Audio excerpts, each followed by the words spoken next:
Dan yang menjadi ini semakin menarik adalah ya Boy Bos ini sekarang diangkat isunya oleh KDM atau Kang Deddy Mulyadi, teman-teman. Jadi kemarin Kang Deddy Mulyadi menemui Bobby Bos dan akan melakukan kerjasama. Tapi kalau kita ngomongin politik, kalau kita ngomongin fenomena politik serupa, ini sebenarnya pernah terjadi di Solo, teman-teman, yaitu SMK. Jadi akhir-akhir ini di sosmed dihebohkan oleh penemuan terbaru karya anak bangsa yang akan membuat elit global sungguh menangis, teman-teman. Ya, Bobby Bos, sebuah karya yang menggemparkan dunia. Nggak menggemparkan gimana coba? Kalian bayangin, ini diklaim mampu memiliki emisi gas yang lebih bersih, RON yang lebih tinggi daripada Pertamax Turbo, bahkan harganya yang cukup murah. Dan ini semua ditemukan oleh anak Indonesia. Ya, karya Indonesia, teman-teman. Tapi yang menjadi pertanyaan, apakah Bobby Bos ini hanya gimmick aja atau ini sebuah terobosan baru yang patut kita dukung? Dan gimana menurut kalian? Yuk kita bahas dengan aku Bang Tejo di Asumsi Publik. Bobby Bos ini sebenarnya harapan atau ini hanya gimmick? Sebenarnya secara sejarah fenomena ini yang serupa lah. Ini pernah kejadian sebelum-sebelumnya, teman-teman. Bahkan di zamannya Pak SBY. Ya, kalian nggak salah dengar. Ini nggak pertama kali. Jadi tahun 2006 itu pernah muncul serupa sih BBM juga, namanya Blue Energy atau pembangkit listrik tenaga jin. Ini orangnya sama, teman-teman, di tahun 2006. Dan ini Pak SBY sempat loh mengunjungi beliau, langsung uji ke lapangan, tapi setelah diminta untuk mempraktekkan cara produksinya di Jakarta, beliau malah menghilang, teman-teman.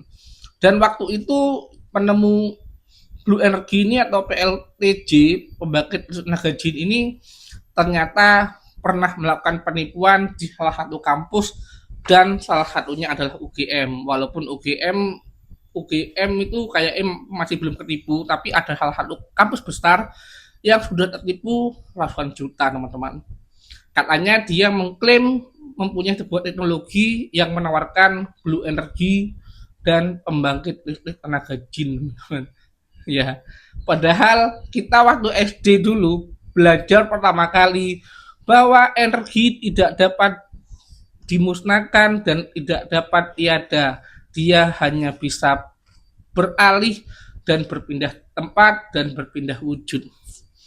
Energi nggak bisa dimusnahkan. Itu pelajaran SD atau SMP, teman-teman.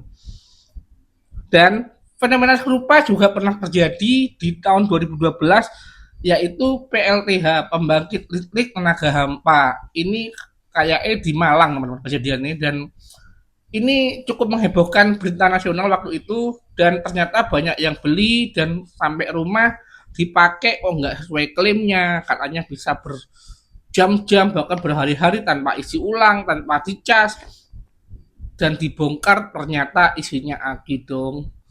Ya, isinya aki, teman-teman, pembangkit listrik tenaga hampa. Jadi pelajaran fisika waktu kalian SMP itu terbukti ya, kalau namanya energi itu nggak bisa diciptakan dari ketiadaan, teman-teman ya. Dan fenomena serupa ini pernah terjadi kemarin setelah COVID, baru-baru inilah hitungannya tahun 2022.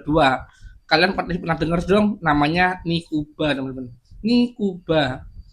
Apa itu? Pembangkit, bukan pembangkit. Bahan bakar air, teman-teman. Ya, bahan bakar dari air. Kalian salah dengar, bahan bakar dari air, namanya Nikuba. Beliau mengklaim menemukan bahan bakar yang cukup dimasukkan air, motor bisa jalan ratusan kilo. Sebenarnya fenomena ini pernah terjadi di Amerika pada tahun 2009 kalau nggak 2008, teman-teman. Waktu aku SMA itu pernah kejadian, dan setelah itu orangnya meninggal, hilang lah pokoknya, diasumsikan meninggal.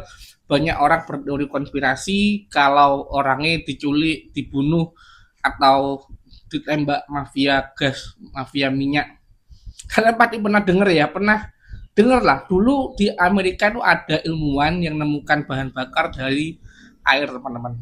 Tapi apakah Nikuba ini sama dengan kasus-kasus yang dulu? Sebenarnya enggak ya. Kalau Nikuba ini real kalau air itu bisa buat bahan bakar. Ya, kalian nggak salah dengar teman-teman. Sebenarnya kalian bisa cek di YouTube, namanya adalah pemecahan gas hidrogen dan oksigen.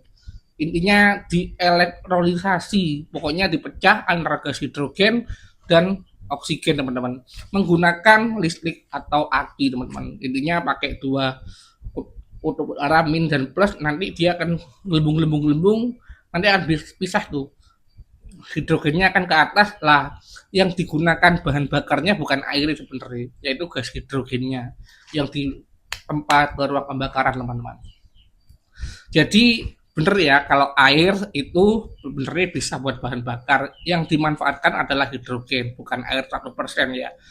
Cuman yang menjadi kelemahan di sini, yang menjadi kelemahan sistem ini adalah sumber utama dari energi tersebut bukanlah air teman-teman, melainkan adalah aki yang ditunjukkan dan dioperasikan untuk mengoperasikan alat yang memecah air menjadi hidrogen dan oksigen. Itu butuh listrik teman-teman, dan salah satu sumbernya adalah aki. Sistem ini dinilai kurang efisien dan kurang efektif lah. Kenapa kok nggak aki langsung ke dinamo dan muter rodanya sehingga jadi motor listrik? Itu jauh lebih efisien dan lebih efektif daripada pakai hidrogen teman-teman. Jadi clear ya, Nikuba itu sebenarnya real, cuman kalau dibilang beliau penemu Nikuba sebenarnya enggak, karena ini bukan hal baru di dunia sains teman-teman, dan juga Nikuba ini overclaim dan ini sistem yang enggak efisien dan enggak efektif dan sangat amat nggak bisa diimplementasikan di industri teman-teman, karena infrastrukturnya, karena pasti mahal dong, lebih baik akinya langsung ke dinamo, bener nggak? Dan tahun 2025 ini Bobby Boss teman-teman, fenomenanya serupa ya, klaimnya bilangnya ini adalah bahan bakar terbaru yang dapat menggantikan minyak atau bensin teman-teman. Ya klaimnya ini katanya lebih bersih daripada Pertamax, bahkan Pertamax turbo teman, dan harganya lebih murah. Dan yang cukup mencengangkan adalah bahan bakar Bobby ini dibuat dari jerami. Sebenarnya beliau nggak bilang dari jerami sih, tapi dia bilangnya dari hasil pertanian Indonesia yang tumbuh di mana-mana, dan ya apalagi kalau bukan jerami teman, dari gabah, tahu gabah kan dari situ. Sebenarnya jerami dibuat bahan bakar, apakah bisa? Ya, bisa teman-teman. Jerami dibuat bahan bakar pada dasarnya bisa, sama seperti air teman-teman. Cuman kalau jerami ini dia diekstrak menjadi etanol teman-teman. Ya, kalian nggak salah dengar, etanol teman-teman. Jadi nanti kalau ekstraksi dari jerami itu 100% etanol. Lah kemarin 10% etanol aja yang di Jawa Timur direbut semua loh. Tapi entahlah ya, mungkin masih dikembangkan lagi sama pihak Bobby Boss untuk diteliti lagi atau dicampur sama Pertalite atau dicampur sama Pertamax, sehingga nanti ya kalau 10% udah direbut mau dicampur berapa teman-teman. Dan katanya sih harganya lebih murah seperempat teman-teman dari harga Pertamax. Apakah ini overclaim? Entahlah, kita tunggu aja teman-teman. Apakah fenomena ini akan mirip seperti terdahulunya? Entahlah teman-teman. Apakah Bobby Boss ini overclaim mengatakan jika dia menemukan bahan bakar terbaru? Ini sangat amat overclaim, karena pada dasarnya pembuatan etanol itu bukanlah hal baru dan bukan beliau yang punya patennya teman.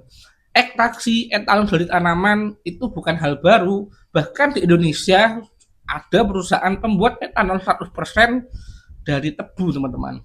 Ya, dari tebu di Indonesia ada, di luar banyak itu. Jadi kalau beliau mengatakan penemu bahan bakar tanaman, ini sangat overclaim ya. Jadi hoax teman-teman, menurutku bisa dibantah. Banyak kok terobosan di luar negeri, bahkan di perusahaan di Indonesia ada beberapa perusahaan yang sudah melakukan ekstraksi etanol ini tapi dari tebu teman-teman. Intinya dari tanaman yang mengandung glukosa, dan glukosa yang difermentasi nanti diekstraksi menjadi etanol teman-teman. Kurang lebih seperti itu. Sebenarnya pembahasan Bobby Boss ini perihal ekstraksinya, zat apa yang diekstraksi, apa sebenarnya etanol, itu kalian bisa lihat di channelnya Mas Fajrul. Ya, Mas Fajrul teman-teman.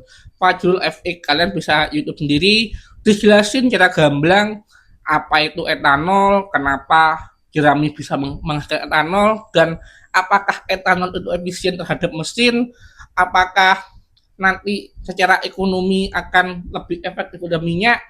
Kalian cek sendiri di channel Mas Fajrul, karena aku bukan anak fisika, karena aku bukan anak kimia, teman-teman. Kalian mampir ke sana. Jadi kesimpulan Mas Fajrul adalah etanol dan minyak, bensin, pertamax, solar pada dasarnya memiliki jumlah energi yang berbeda. Jika dihitung secara energi, maka minyak memiliki energi yang lebih tinggi daripada etanol, teman-teman, dengan efisiensi dan harga yang lebih murah. Kalau kita ngomongin etanol, mesin kita, kualitas sistem engine kita masih belum siap yang menghadapi sifat dari etanol yang memiliki sifat menyerap air, teman-teman. Jadi pantas kalau direbet ya. Kecuali mesin-mesin keluaran terbaru ya, itu pun tahannya etanol di atas di bawah 15%, teman-teman. Kalau etanol 100% ya masih belum ada. Salah satu negara yang menerapkan etanol 1% ada di Amerika, Brasil kalau nggak salah. Itu mereka menerapkan bahan bakar full 100% etanol, tapi secara mesin, secara sistem mereka berbeda dengan mesin bensin, teman-teman. Jadi mesinnya didesain by etanol yang bisa menahan sifat-sifat etanol yang menyerap air, teman-teman. Dan yang menjadi ini semakin menarik adalah ya, Bobby Boss ini sekarang diangkat isunya oleh KDM atau Kang Deddy Mulyadi, teman-teman. Jadi kemarin Kang Deddy Mulyadi menemui Bobby Boss dan akan melakukan kerjasama. Tapi kalau kita ngomongin politik, kalau kita ngomongin fenomena politik serupa, ini sebenarnya pernah terjadi di Solo, teman-teman, yaitu SMK. Kalian pasti pernah dengar dong, yang sebuah proyek nasional karya anak bangsa, mobil buatan 100% Indonesia yang diusung oleh Pak Jokowi. Dan proyek tersebut sukses, teman-teman. Sukses besar, tapi bukan sukses mobilnya, melainkan sukses mengantar Pak Jokowi menuju kursi kekuasaan menjadi presiden sampai 2 periode, teman-teman. Apakah cara ini akan terulang, teman-teman? Apakah kendaraan politik seperti ini akan terulang? Karena pada dasarnya fenomena ini ditumpangi oleh beberapa orang dengan kepentingan tertentu demi popularitas dan elektabilitas. Itu sangat mungkin, teman-teman. Aku yakin sih KDM itu bukan orang bodoh. Tim KDM itu juga banyak orang-orang pintar. Pemprov Bandung, Pemprov Jawa Barat itu nggak kekurangan orang pintar. Sebenarnya kita nggak perlu riset jauh-jauh deh. Kita nggak perlu nge-track teknisnya gimana sih. Rekod pendiri Bobby Boss dan penemu Bobby Boss ini sebenarnya ada, dan pernah beredar sebuah video kalau beliau pernah menciptakan sebuah yang sangat amat of the box dan absurd, teman-teman, yaitu kompor pulsa. Kalian cek sendiri wis di TikTok, di YouTube mungkin masih ada. Sebenarnya videonya sudah perlahan sudah mulai di take down, dan itu adalah kompor pulsa, teman-teman. Ya, kalian nggak salah denger, kompor tenaga pulsa. Bayangin, pulsa dikonversi menjadi energi. Konversinya melalui apa? Melalui listrik, teman-teman. Jadi apa bedanya dong kompor pulsa dan listrik? Ya sebenarnya nggak ada beda nih. Pulsanya dibuat beli token, tokennya dibuat nyalakan listrik, dan listriknya buat memanaskan kompor. Jadi penemu kompor pulsa ini orang yang sama dengan penemu Bobby Boss ini, teman-teman. Aku bukan ahli fisika, aku bukan ahli kimia, tapi kalian bisa cek sendiri di YouTube-nya Mas Fajrul. Di situ lengkap pembahasan teknis perihal sains di balik pengubahan jerami menjadi sebuah bahan bakar. Apakah efisien, implementasinya untuk industri apakah sudah siap, gimana dengan infrastruktur mesin kita yang masih support untuk bahan bakar minyak, belum siap untuk etanol, belum lagi ngomong ketersediaan jerami yang ada di Indonesia yang nggak menentu. Ya aku ngerti sawah banyak, tapi jumlah permintaan minyak juga banyak, teman-teman, di Indonesia. Mudah-mudahan Bobby Boss ini bukanlah bualan belaka, apalagi gimmick, teman-teman ya. Cuman yang harus kalian ketahui adalah Ingat teman-teman, ini berpotensi untuk menjadi kendaraan politik. Seperti yang kalian ketahui, akhir-akhir ini dua tokoh politik sekarang lagi naik daun teman-teman, yaitu KDM dan Pak Purbaya. Tapi sejauh ini Pak Purbaya masih mencari citra di ranah pekerjaannya ya, masih mencari citra di jalur yang aman menurutku, masih wajar lah kalau ya walaupun ada overclaim dikit-dikit, tapi kalau KDM ini kita belum lagi ngomongin apakah sepantasnya gubernur sudah langsung itu adalah sebuah tindakan yang benar dan efektif. Mungkin kita bahas di video ya.